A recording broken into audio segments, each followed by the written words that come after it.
Super Mario 3D All-Stars brings together 3 incredible classic Mario games: Super Mario 64, Super Mario Sunshine, and Super Mario Galaxy. But there's just one big problem, and that's what we're going to talk about in today's video. People of the internet's RetroRaconteur here, and if we're meeting for the first time, I'm just a dad who loves games and the stories they tell. We post videos twice a week here on YouTube, and we also stream over on Twitch. Today, we're talking all about the problem with Super Mario 3D All-Stars. And if you haven't looked into this too much, you may be saying, what's the problem here? 3 great Mario games available to celebrate the 35th anniversary of Mario, all on a Nintendo Switch console that continues to sell like crazy? Well, let's dive into that, shall we? If you haven't heard yet, guys, Nintendo is making the game available for a limited time only. And not just for the physical release of the game, also the digital release of the game. Of course, you can pre-order the game right now. It goes live on September 18th, and it will stay up,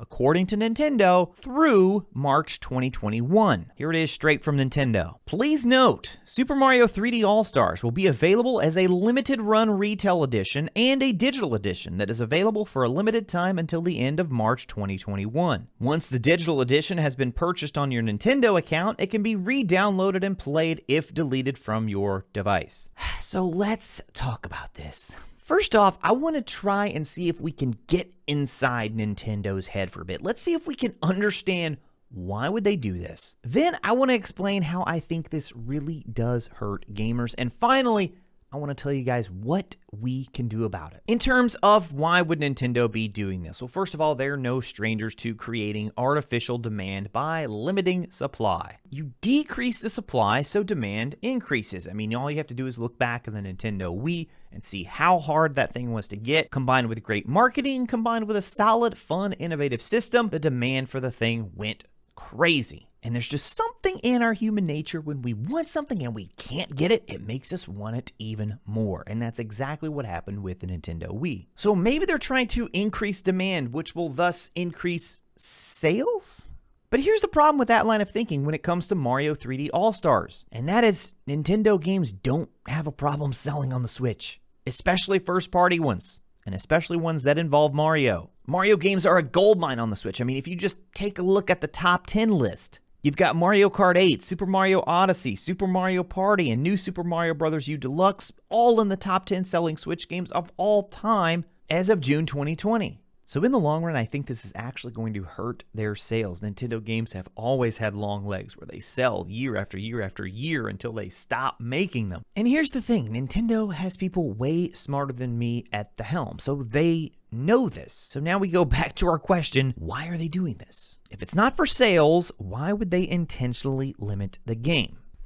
So now we're left to ask the question of, do they intentionally want the game to be considered rare? Well, the game itself is for the 35th anniversary of Mario. So perhaps Nintendo does want to intentionally increase the rarity of this game and make it so it is a collector's item. You see, with Nintendo, it's all about the brand. I mean, to this day, which consoles are most popular with collectors? You look back like the Super Nintendo, the NES, all those classic games that are available on those systems. You've got Earthbound, Super Metroid, Link to the Past. I mean, if you have those games in your collection, you consider them prized possessions. You see, Nintendo is a company strongly tied to nostalgia in the video game industry. So maybe this is one of those little things that they want to try and do now, so in the future that will continue. I mean, let's be honest here for a second. If you think about 30 years from now, if I pull out this game to show my grandkids, I'm probably not going to remember, oh, that game was intentionally scarce by Nintendo. Instead, I'm going to say, hey, here's this super rare game with 3 incredible Mario games on it. And then the grandkids will ooh and ah because their grandpa has an incredibly rare game. And thus, the cycle will continue for another generation as the future gamers look back on Nintendo with reverence. Okay, so even if we're going with this as the explanation though, that still doesn't explain the limited release of the digital version of the game.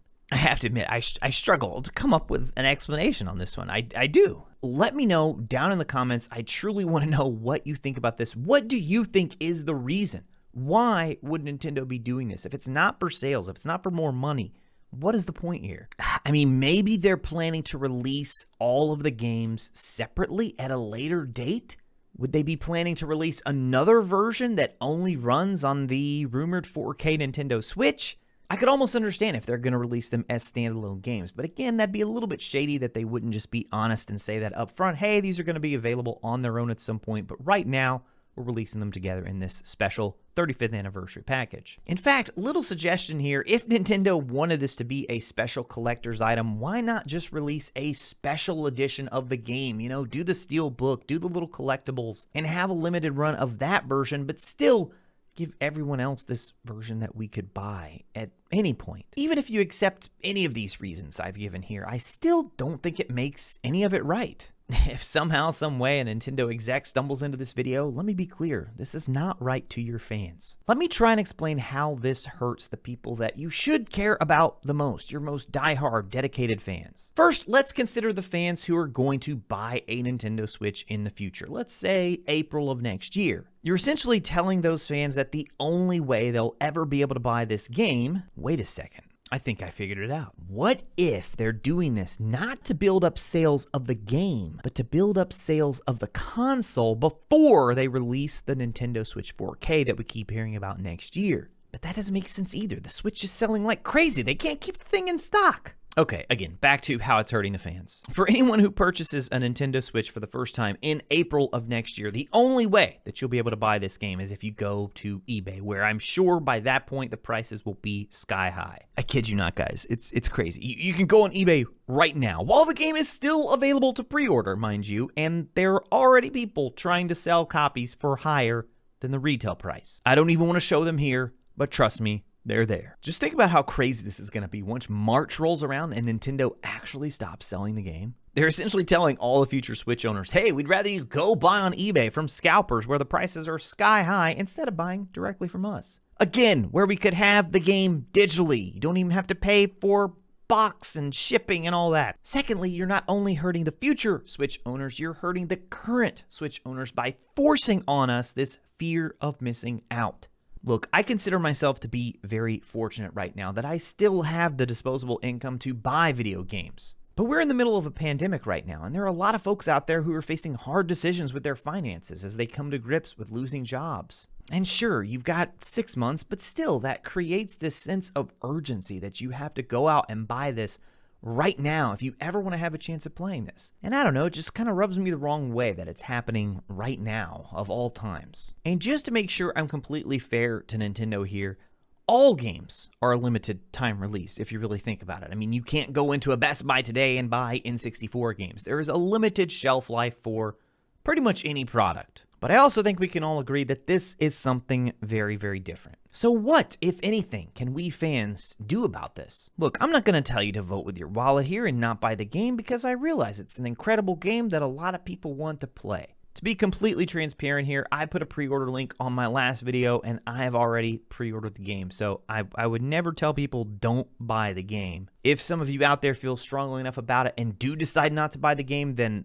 props to you because I'm not that strong. Instead, what I would say to do is make your voice be heard in a polite, constructive way. Now, before you think all hope is lost, there actually is a bit of a precedent for this. If you think back to the NES Classic, remember that first run was very, very limited. Nintendo said it was never coming back. Prices were sky high on eBay, and people kept begging and begging and begging, please, bring it back, and Nintendo eventually did bring it back for another run. Again, it was a limited run, but they did bring it back in far greater numbers, and I think most of the people at that point who wanted one were able to get one. There was also the 3DS Ambassador Program, so when Nintendo released the 3DS at $249, those people who bought it at the launch price were actually able to get into the Ambassador Program when Nintendo dropped the price down to $169. So as a gesture of goodwill to those ambassadors, they received a bunch of really good 3DS games for free. I mean, sort of for free. So what I would say is let Nintendo know how you feel about this. Make your voice heard, reach out to execs, reach out to people that you know who work at Nintendo, send emails, you could even send letters. And here's what I would say when you're doing this, guys.